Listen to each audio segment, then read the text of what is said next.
নমস্কাৰ আপোনালোক সকলোকে পুনৰবাৰ স্বাগতম নসমাই মজিদ বন্ধুসকল বলগতে চাওক আজি সন্ধিয়াৰ 7টা গুৰুত্বপূৰ্ণ খবৰ। প্ৰথমটো খবৰ, বাংলাদেশৰ বাবে এইবাৰ বিপদত পৰিব অসম তথা সমগ্ৰ উত্তৰ পূৰ্বাঞ্চল। দ্ৰুত ইণ্টাৰনেট সেৱা নাপাব অসম তথা উত্তৰ পূবৰ জনতাই। ভাৰতৰ সৈতে ইণ্টাৰনেট চুক্তি বাতিল কৰিলে বাংলাদেশে।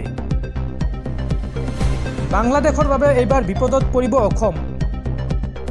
শেখ হাসিনাৰ দিনৰ চুক্তি বাতিল কৰি অসম তথা উত্তৰ পূবক বিপদত পেলোৱাৰ চেষ্টা চুবুৰীয়া ৰাষ্ট্ৰ বাংলাদেশৰ। মোহাম্মদ ইউনুছৰ চৰকাৰে বাতিল কৰিলে ভাৰতৰ সৈতে হোৱা ইণ্টাৰনেট চুক্তি। বাংলাদেশৰ ভূখণ্ড ব্যৱহাৰ কৰি ব্ৰেণ্ড উইথ ট্ৰেনজিটৰ বাবে চুক্তিবদ্ধ হৈছিল ভাৰত বাংলাদেশ। বাংলাদেশৰ দুটা কোম্পানীৰ সৈতে চুক্তিবদ্ধ হৈছিল ভাৰতৰ ভাৰতী এয়াৰটেল। সামিট কমিউনিকেশ্যন তথা ফাইবাৰ এট হোমৰ সৈতে স্বাক্ষৰ হৈছিল এই চুক্তি। আৰু মোহাম্মদ ইউনুছ চৰকাৰে একপক্ষীয়ভাৱে বাতিল কৰিছে এই চুক্তি।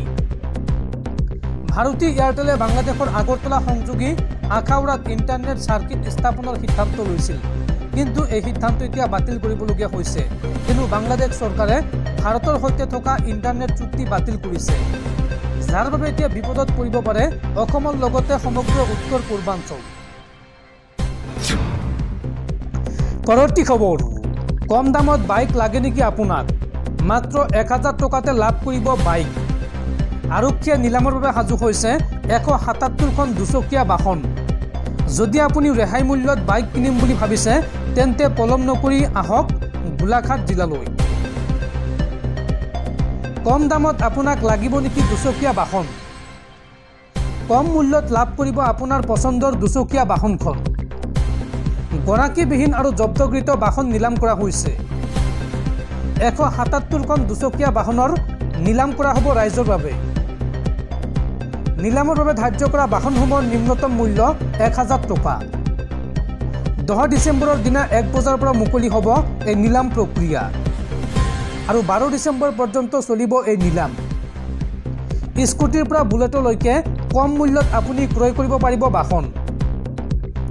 গোলাঘাট জিলা ন্যায়াধীশৰ অনুমতি সাপেক্ষে ৰেহাই মূল্যত বিক্ৰী কৰিবলৈ সাজু হৈছে এইসমূহ বাহন।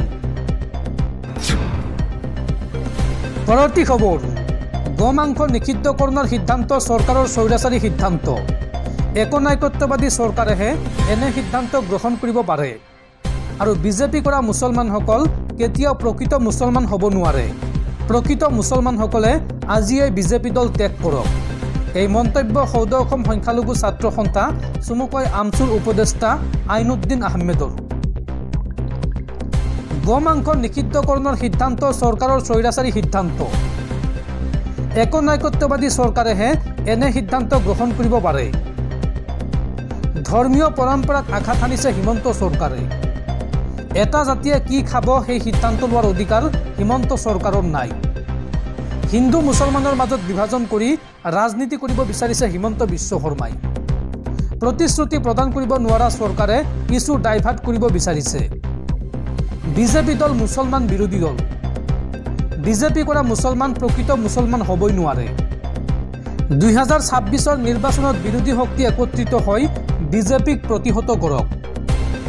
হিমন্ত চৰকাৰক এই হুংকাৰ আমচুৰ উপদেষ্টা আইনুদ্দিন আহমেদৰ। দৰ্শকসকল আৰু বহুতো গুৰুত্বপূৰ্ণ খবৰ আছে। তাৰ আগতে আপোনাক জনাওঁ যে যদি আপুনি এতিয়ালৈকে এইটো ভিডিঅ'ত লাইক কৰা নাই তেন্তে এতিয়াই ভিডিঅ'টোত লাইক কৰি দিয়ক আৰু এনেকুৱা ধৰণৰ ভিডিঅ'সমূহ নিতৌ চাবলৈ চেনেলটো ছাবস্ক্ৰাইব কৰি কাষত থকা বেল আইকনটো প্ৰেছ কৰি ৰাখক। পৰৱৰ্তী খবৰ, দেশৰ ৰাজধানী দিল্লীত পুনৰ বোমাতংক। দিল্লীৰ প্ৰায় 40খন বিদ্যালয় বোমাৰে উৰুৱাই দিয়াৰ ভাবুকি দুৰ্বৃত্তৰ। মেইলযোগে দুৰ্বৃত্তৰ 30,000 মাৰ্কিন ডলাৰ দাবী আৰু এই বোমাৰ ভাবুকিৰ পিছতেই বিদ্যালয়সমূহত তালাচী দিল্লী আৰক্ষী। পৰৱৰ্তী খবৰ, মাটি বাৰীক লৈ ডাঙৰ ঘোষণা চৰকাৰৰ। আপোনাৰ হাতত মাত্ৰ আছে 22 দিন। ম্যাদী পট্টাৰ বাবে এতিয়াই কৰক আবেদন। 31 ডিচেম্বৰৰ পূৰ্বে ম্যাদী পট্টাৰ বাবে আবেদন নকৰিলে হেৰুৱাব সোণালী সুযোগ। 31 ডিচেম্বৰৰ পূৰ্বে ম্যাদী পট্টাৰ বাবে আপুনি কৰক আবেদন। মিছন বসুন্ধৰা 3.0ৰ জৰিয়তে সহজতে কৰিব পাৰিব মাটি বাৰীৰ কাম কাজ। মিছন বসুন্ধৰা 2.0 নাকচ হোৱা আবেদন পুনৰ গ্ৰহণ কৰিব চৰকাৰে। মিছন বসুন্ধৰা 3.0 একচনীয়া মাটিৰ গৰাকীয়ে লাভ কৰিব ম্যাদী পট্টা।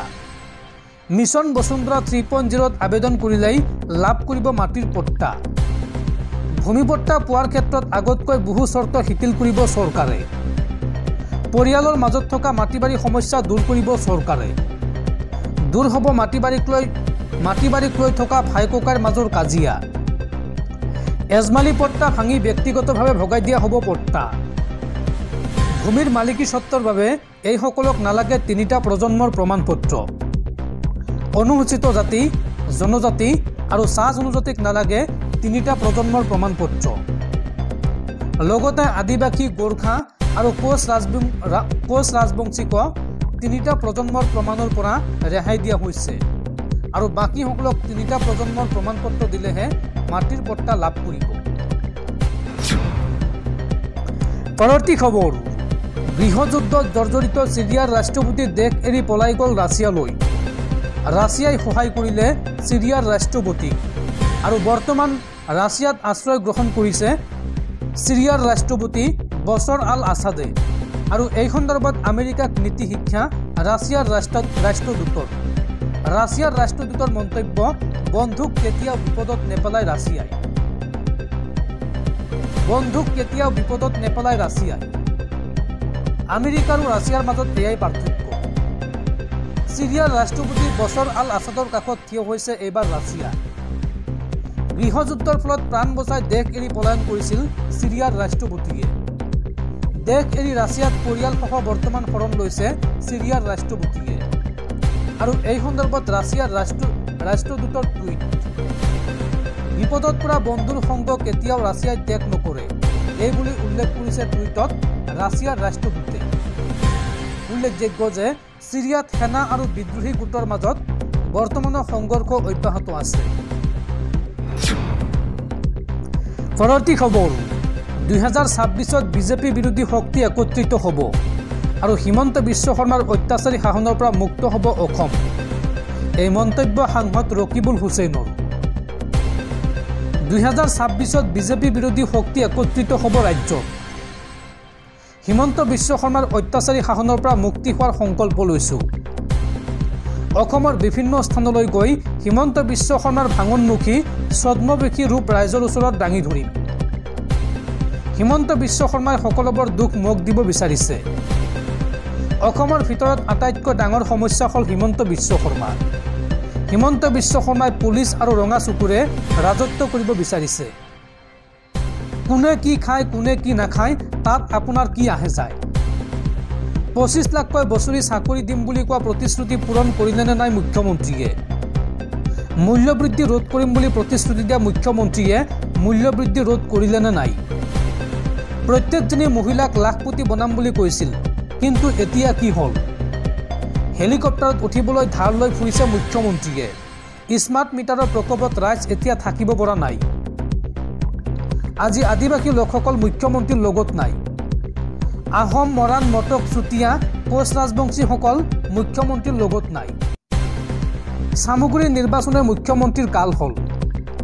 মুখ্যমন্ত্ৰী হিমন্ত বিশ্ব শৰ্মাই পদত্যাগ কৰক। মুখ্যমন্ত্ৰীৰ বিৰুদ্ধে এইদৰে সৰব হৈ পৰিল জ্যেষ্ঠ কংগ্ৰেছী নেতা তথা সাংসদ ৰকিবুল হুছেইন। পৰৱৰ্তী খবৰ, বাংলাদেশৰ হিন্দুৰ পক্ষত এইবাৰ থিয় হৈছে ভাৰতীয় মুছলমান। বাংলাদেশৰ বিৰুদ্ধে থিয় দিব ভাৰতৰ কোটি কোটি মুছলমান লোক। হিন্দুৰ ওপৰত অনিয়ম বন্ধ নকৰিলে ভাৰতীয় মুছলমান বাংলাদেশী মুছলমানৰ বিৰুদ্ধে ওলাই আহিব বুলি হুংকাৰ ভাৰতীয় মুছলমানৰ। বাংলাদেশৰ হিন্দুৰ ওপৰত নিৰ্যাতনৰ বিৰোধিতা ভাৰতীয় মুছলমানৰ। বাংলাদেশৰ হিন্দুৰ সুৰক্ষা নিশ্চিত কৰাৰ দাবী ভাৰতীয় মুছলমানৰ। বাংলাদেশী ইছলামিক মৌলবাদীক সকিয়নি ভাৰতীয় উলেমাৰ। সংখ্যাগৰিষ্ঠ লোকে সংখ্যালঘুক আক্ৰমণ কৰাটো গ্ৰহণযোগ্য নহয়। শীঘ্ৰে বাংলাদেশৰ হিন্দুৰ ওপৰত নিৰ্যাতন বন্ধ কৰক। যিকোনো দেশতে সংখ্যালঘুৰ ওপৰত আক্ৰমণ হোৱাটো দুখজনক আৰু নিন্দনীয়। এয়া ইছলামিক শিক্ষাৰ বিৰোধী হোৱাৰ লগতে মানৱ অধিকাৰ উলংঘা। বাংলাদেশৰ হিন্দুৰ ওপৰত নিৰ্যাতন বন্ধ নহ'লে ৰাজপথলৈ ওলাই আহিব ভাৰতীয় মুছলমান। বাংলাদেশৰ বিৰুদ্ধে থিয় দিব ভাৰতৰ কোটি কোটি মুছলমান। আক্ৰমণ বন্ধ নহ'লে দিল্লীস্থিত বাংলাদেশৰ দূতাবাস ঘেৰাও কৰাৰ হুংকাৰ ভাৰতীয় মুছলমানৰ। বাংলাদেশৰ হিন্দুৰ পক্ষত এইবাৰ অল ইণ্ডিয়া সুন্নী জমিয়ত উলেমা। লগতে উলেমাই আহলে সুন্নাতে সকীয়াই দিলে বাংলাদেশী ইছলামী মৌলবাদী। মুম্বাই সন্দিৱলী মছজিদত একগোট হৈ বাংলাদেশক এই হুংকাৰ দিলে ভাৰতীয় মুছলমানসকলে।